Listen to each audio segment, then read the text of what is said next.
chegamos então à questão 16. Ela fala aqui sobre uma equação do terceiro grau e sobre as raízes dessa equação do terceiro grau. Olha só, a equação, vamos escrever ela aqui, x3 menos 2x2 menos x mais 2 é igual a zero, né? Então, a equação do terceiro grau. Ele fala que essa equação aqui tem 3 raízes reais, certo? Tá, e daí? Considere que P e Q são dois números reais fixos e Q não é nulo. Quer dizer, o P não é nulo, P não pode ser zero. Trocando x por PY mais Q, então vamos botar aqui, a gente vai trocar x por PY mais Q. Então, quando a gente faz isso, a gente vai ter uma outra equação do terceiro grau, só que a variável agora vai ser y ao invés de x, né? Então, ele quer saber, nessa nova equação, qual é a quantidade de soluções reais. Olha só, na verdade, para resolver o problema, eu não preciso resolver essa equação aqui. Mas, mesmo assim, eu vou resolver, porque ela é de fácil resolução. Como é que a gente resolve uma equação do terceiro grau? Tem fórmula? Na verdade tem uma fórmula muito esquisita, dá um trabalhão de utilizar. É melhor você resolver através de fatoração, porque essa equação aqui dá para você fatorar. Olha, essa expressão é uma expressão com 4 termos, né? É um polinômio do terceiro grau. Então, como é que a gente resolve uma equação de grau n qualquer? A gente tem que tentar fatorar. E a gente pode fatorar isso aqui usando agrupamento, ó. Esse termo pode agrupar com esse e esse termo pode agrupar com esse. Aqui nesses dois termos a gente pode colocar x ao quadrado em evidência. Então colocamos aqui x ao quadrado, vai ficar multiplicando x menos 2. E com esses dois termos aqui a gente consegue arrumar um fator x menos 2 para agrupar com esse. É só a gente colocar isso aqui, ó, menos 1 vezes x menos 2. Pronto. Né? Então, o menos x mais 2 eu troquei por menos x menos 2. Então, agora a gente pode colocar x menos 2 em evidência. E isso vai ficar x menos 2, que multiplica x ao quadrado menos 1.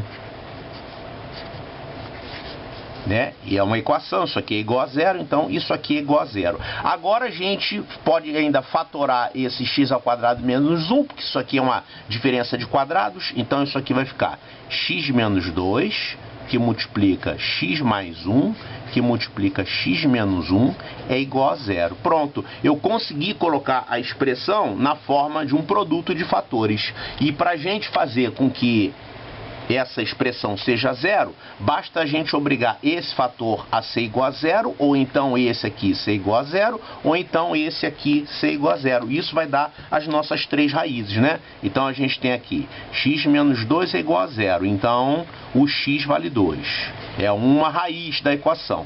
Essas outras duas aqui, x mais 1 vale zero.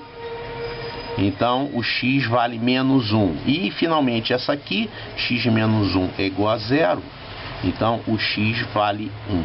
Então, temos aqui as 3 raízes da equação. Mas, para resolver o problema, eu não precisava saber essas raízes. Mas eu fiz só para ficar mais fácil de entender a explicação.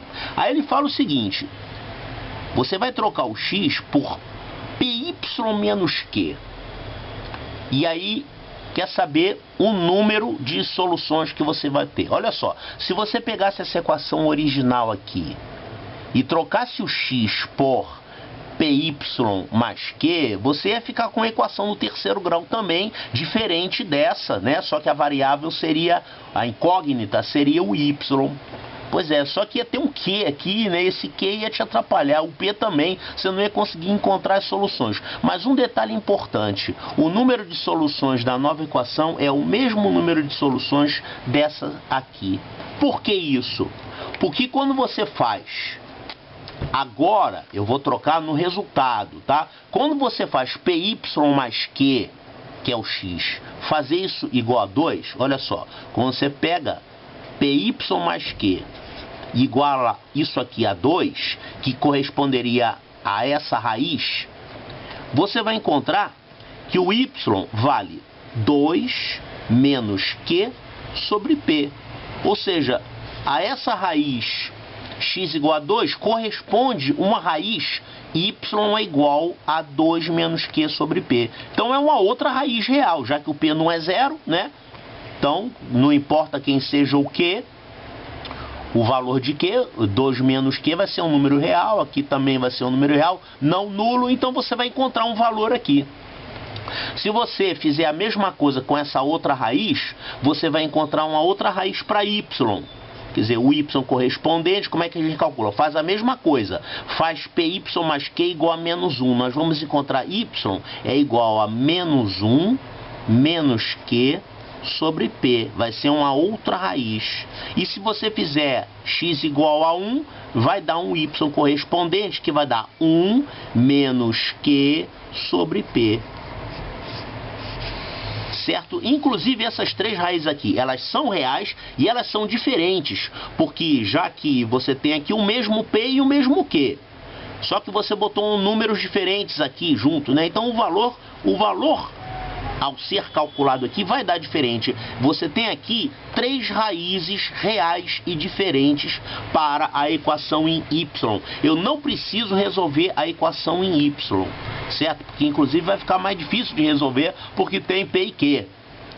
Aqui não, eu trabalhei direto com a raiz e encontrei realmente três raízes reais e diferentes. Então olha só o que ele pergunta. Trocando x por py mais q, a quantidade de soluções reais da nova equação será 1, 2, 3. Será isso aqui, ó. Você vai ter as mesmas três raízes. Claro, as raízes vão ser diferentes, mas você continua tendo três raízes.